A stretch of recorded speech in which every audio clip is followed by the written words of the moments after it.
All right, so the takeaway from that video is invest your money, start early.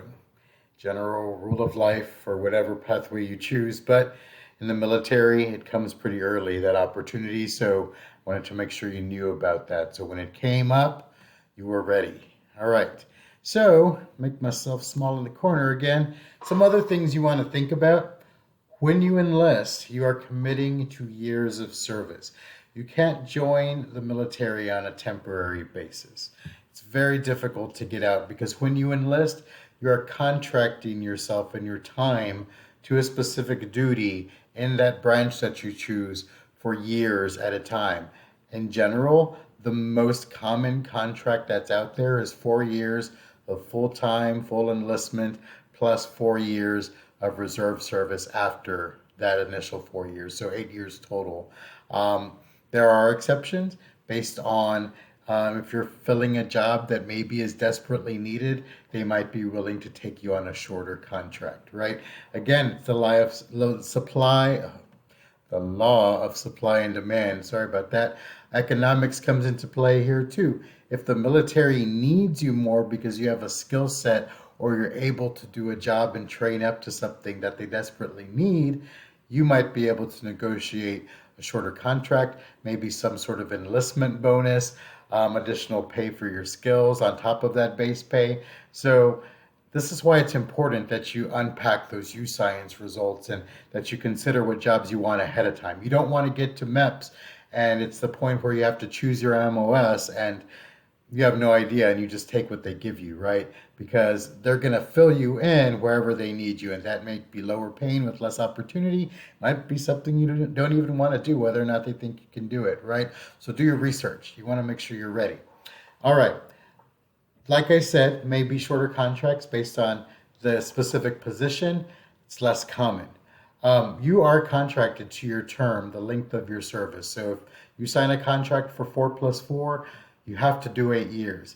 And you're also contracted to your MOS. Let's say you decide to sign up to be an air traffic controller. I was going to show you all a video or two about how two people selected their jobs, but honestly, their videos got too opinionated, and I didn't really want to put that on here. Again, we're fact based here, right? But one fact I will tell you is when you sign on to your contract, you're also going to sign on for that specific job for the entire contract. After some time in the military, you can look at moving to different positions and retraining and going to different types of schooling within the military to get different jobs. But initially, you are contracted into that. It's very hard to get out of that, if not impossible in some cases. Um, you definitely don't want to get expelled or dishonorably discharged, which is thrown out of the military for a bad reason. It will stay with you and it can impact things like getting jobs in the civilian workforce when you get out. You also lose access to military benefits. Having worked in workforce development for the government for years, when we had special programming for veterans, we asked for what's called your DD 214, which is the verification that you were honorably discharged, right? And it'll list some details on there just to verify that you legitimately fulfilled your contract. If you don't have that, or you have a dishonorable discharge, right, that's brought to our attention, which people find out, you can't lie about that stuff. It follows you, like I said, it's not a good thing. So you want to fulfill your contract. You want to know that you're going into the military for sure for a long term, and you're going to be stuck to that time and to that job for that amount of time that you agree to. All right. Finally, again, focusing on time, and I'm not trying to be negative. I'm presenting fact, right? The fact is, time isn't yours. Everyone I talked to, every resource I looked at, videos I watched, depending on your role, your duty can last for days or weeks. If you look at official Shim and he talks about his life on the ship and in the Navy, and you have duty where you're on for 6, 7 days at a time based on how big your immediate crew is or how small it is, right? And how you have to share those duties. And he said it gets tiring, right? So you need to have a real sense of how much time you're devoting, not just over years, but day to day. And when you have this vacation that you've accrued, it's not always guaranteed that you can get it. Um, one of my cousins was in the Air Force, right? And I remember he wanted to take Christmas off, and he tried for 3 years in a row because he was lowest ranking in seniority within his company.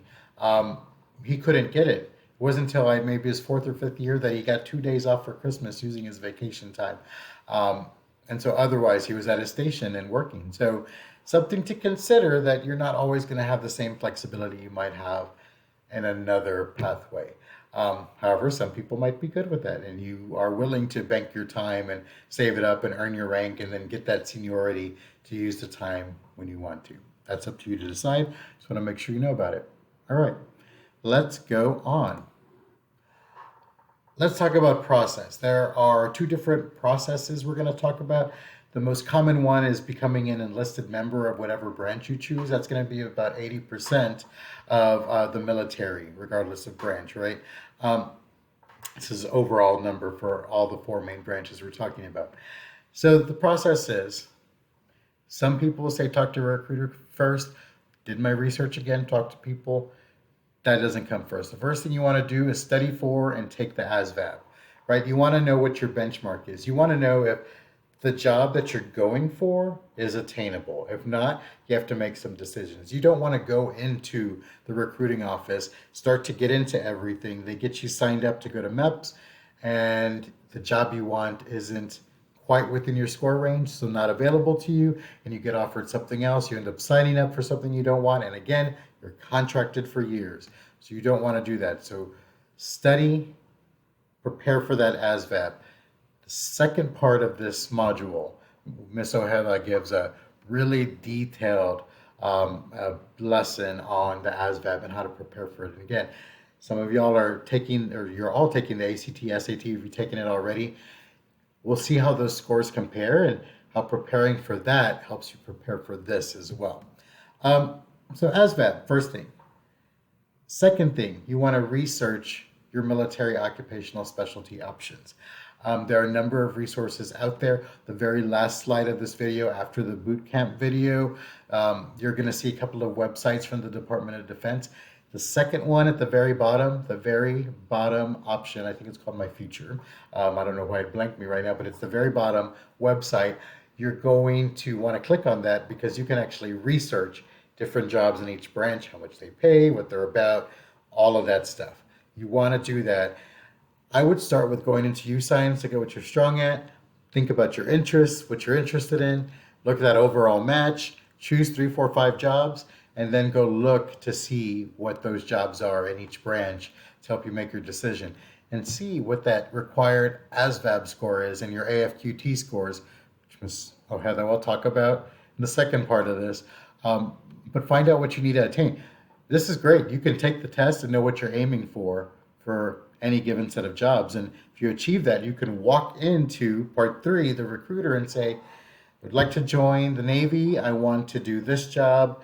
I already took the ASVAB. Here are my scores. It looks like I should qualify. And man, there's nothing more appealing to a recruiter than someone that has it all together and has their stuff in line, right? It really gets you off to a good first start. So you go to your recruiter, they're going to look at things. They're going to do a pre-screening, your education level. You want to have that high school diploma or be right on track to get it. Tell them you're doing that. You got to finish, right? If not, you jump to that other category, remember, of ASVAB qualifications where the score now is required to be higher. Criminal history, you really can't have any or much crime. Maybe a misdemeanor, it just depends. The Army's going to be the most lenient on that, but generally, no criminal history. Talk to the recruiter if you do have anything, but it's generally frowned upon, right? Not even frowned upon, it's just an exemption that they won't take. They're not going to consider most criminal history. They're going to look at your age. I mean, if you went in there and you're 75, not saying they can discriminate, but if they don't have a role for you that they think you can physically fulfill, that might be a consideration. Also, if you're too young to join the military or make the decision, that's going to matter too. Your marital dependent status. Are you married, single? Do you have children? All of this matters because when you get stationed, that whole family comes with you, right? And it's part of the consideration of what's paid for, your housing, all of that. Finally, your medical history. You have to be medically, physically able to perform the duties of whatever branch you're in. And so that can mean any number of things. Don't lie about things in your medical history. They vet it through a doctor that's at the MEPS, which we'll talk about here next. They'll look into it. You have to provide proof, and then you'll actually go through a physical at some point. If you lie, it's not a good thing. You're really affecting your chances of getting to the goal point. So then finally, you've taken the ASVAB, you got the score you want to get the job you want, you've identified the job, you talked to a recruiter, you passed the pre-screen. They're going to sign you up to go to what we call the MEPS, the Military Entrance Processing Station. And at the MEPS, you might have to take the ASVAB again, especially if you took it online. They like to verify that the score you got, especially if it's high, is consistent with the score you're going to get the second time. What that does is they're checking to make sure you didn't get someone else to take the test for you, right? You might have to do that, you might not, depending on your circumstance, right? You're going to go through a physical. And again, that's what I mentioned. You're going to go through a physical with like a nurse practitioner or a doctor, and they're going to run you through a battery of things to make sure that you're physically fit for your position.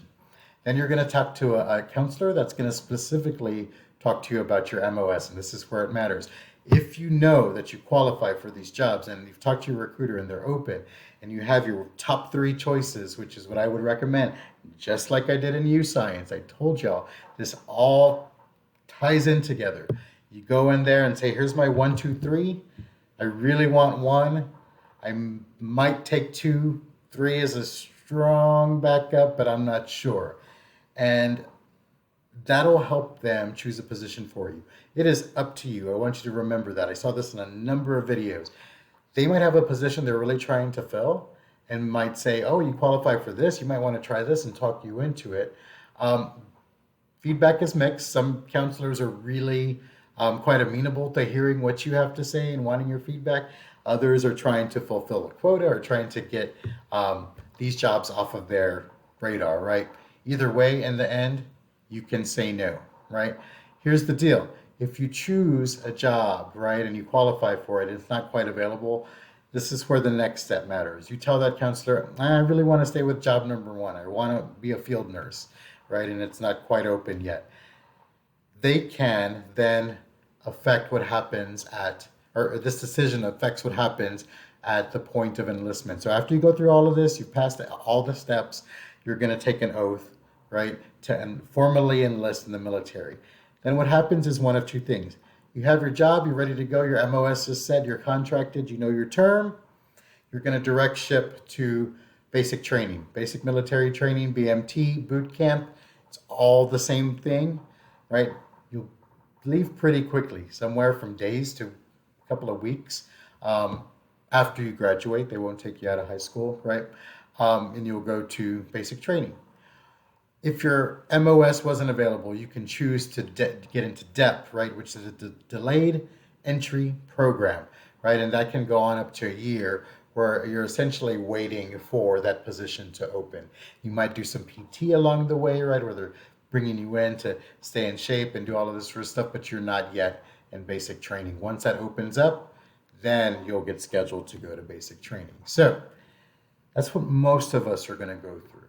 Let's talk about if you decide to look at the commissioned officer track. I'm going to pause right here.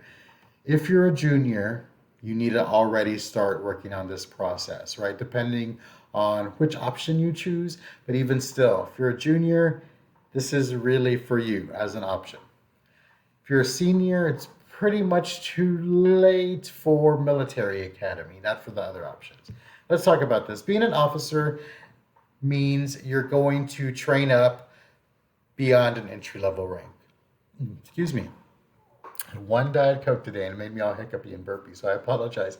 So if you look at point number 3, officers are recruited to and for management roles, right? So this is essentially the management training school of the military. You're going to skip all the entry-level positions to become more of a manager in the armed forces. We call those officers, right? So to become a commissioned officer, you have a couple of options. 4-year college is required for this option, except for one thing, and we'll address that in just a second. So generally 4-year college One, you can go to military academy. If you're a junior, you need to start looking at that now, because it requires recommendations from really high important people in the government. Um, Veterans, all sorts of things, and the process is quite extensive. You have to be academically high performing to get into the military academies because they are highly selective institutions, right? And they're all different types of military academies. If you're a junior and you're looking at this option, right, and it's in the fall right now, it's already time to start getting ready for this and collecting your information. Ask me or Miss O'Heather, your counselor, about what's involved in the Naval Academy and going to West Point, any of the military academies that are out there, the Air Force Academy, right? Because they all have different requirements, but they're all pretty extensive. Academically high performing, we're talking top 10% of your class, good grades, high ACT, SAT score. The benefit is if you get in, it is free. And in some cases, you actually get a living stipend as well that goes along with it, so they're paying you. But it is tough because essentially you're going to go through basic training plus, right? And it's going to be for 4 years and it's going to be consistent. And they're pushing you up the ranks essentially over the 4 years that you're in college while you're also acquiring your college degree. You're also training up to be an officer, right? The management level in the armed forces. That's number one. Number two, you can apply as an officer after you go to a traditional 4 year college, right? So ideally, you went to a college in which you participated in the Reserve Officer Training Corps, ROTC, um, prior to graduation, and ideally throughout all 4 years of your college experience. Great example that's nearby, it's well-known ROTC program is Texas A&M University, right? They have their Corps of Cadets, which has a function that is the ROTC as well, right? You go through all of that, you do well. You can't just exist in any position. You do well in the ROTC, rank up in the ROTC.